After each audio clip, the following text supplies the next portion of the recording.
What's up, guys? Welcome to Lentz Lundy Boxing, and today we're going to learn how to throw a perfect straight right. So let's get into it.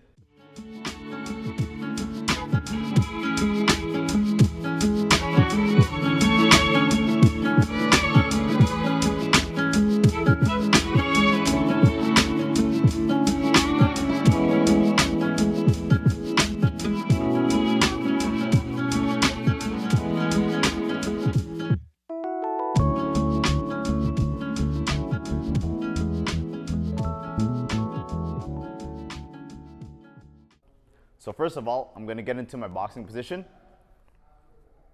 So basically, I'm going to always keep my legs wider than my shoulder width.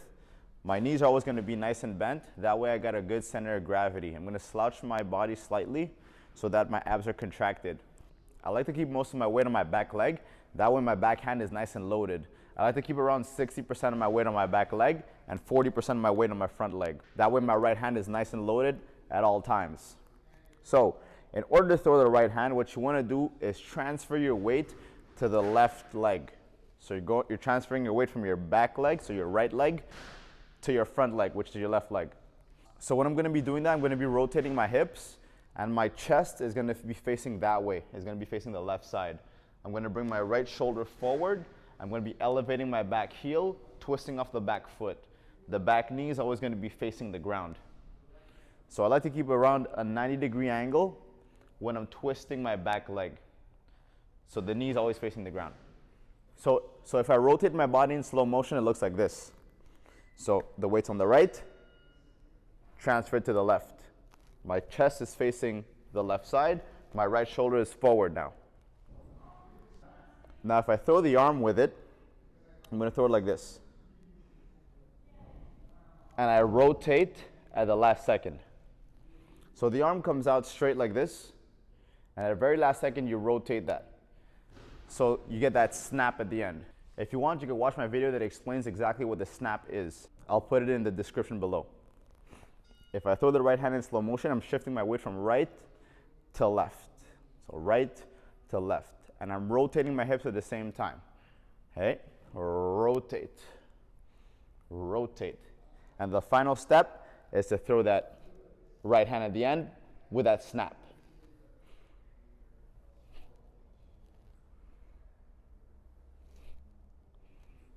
So if I do it fast, it looks like this. So you always want to remember to keep your left hand up and your chin down. So whenever I'm throwing a straight right, the chin is tucked in, the left hand is up. I like to keep my right shoulder to be protecting my chin.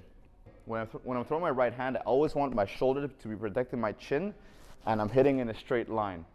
That's how I get the perfect power. So basically, the power from the right hand comes from the weight transfer and that snap at the end. You always want to be hitting with your index and middle finger knuckles, okay? So the first two knuckles. So at first, you want to get in front of a mirror and practice this in your shadow boxing.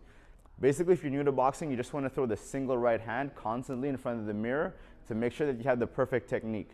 If you want, you could always keep this video playing in the background, look at my technique, pause it, and do it in front of the mirror if you're unsure of your technique.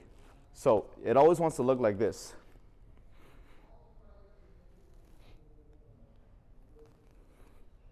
So I'll show you guys a sideways view as well.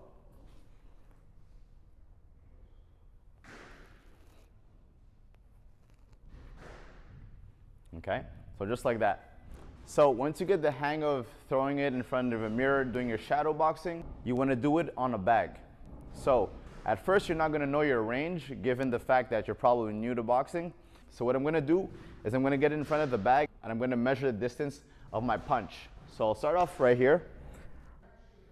So right here, I can see that I'm too close because I can see that my arm is not at its full reach.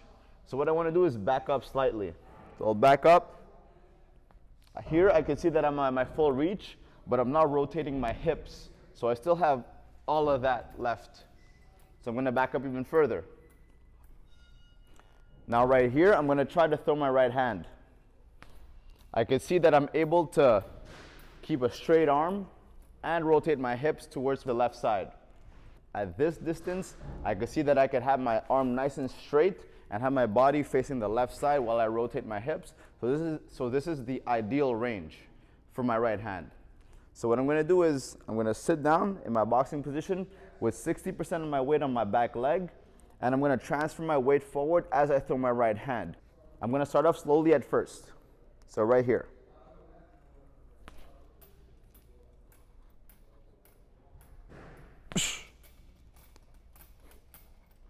So once I know my range and I'm able to hit with my first two knuckles, having my arm nice and straight, I could go a little bit faster.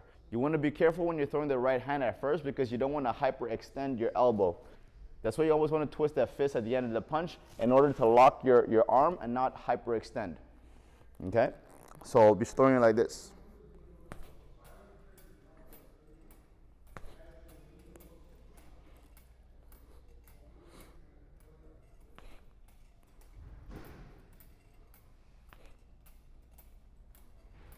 So once I get the hang of that, I could go a little bit faster. So it looks like this when I go at full speed and power.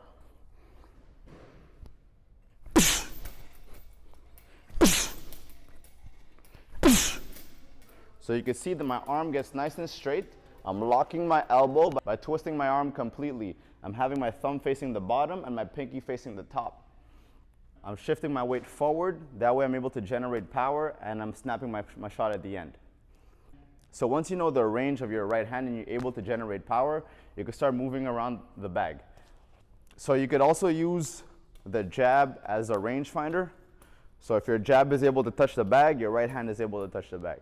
Just keep that in mind whenever you're hitting the bag or if you're sparring, for example. So like I said, if I get the hang of it, I can start moving around.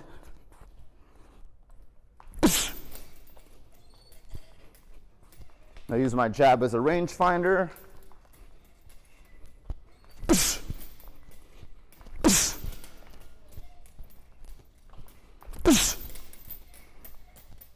So just like that.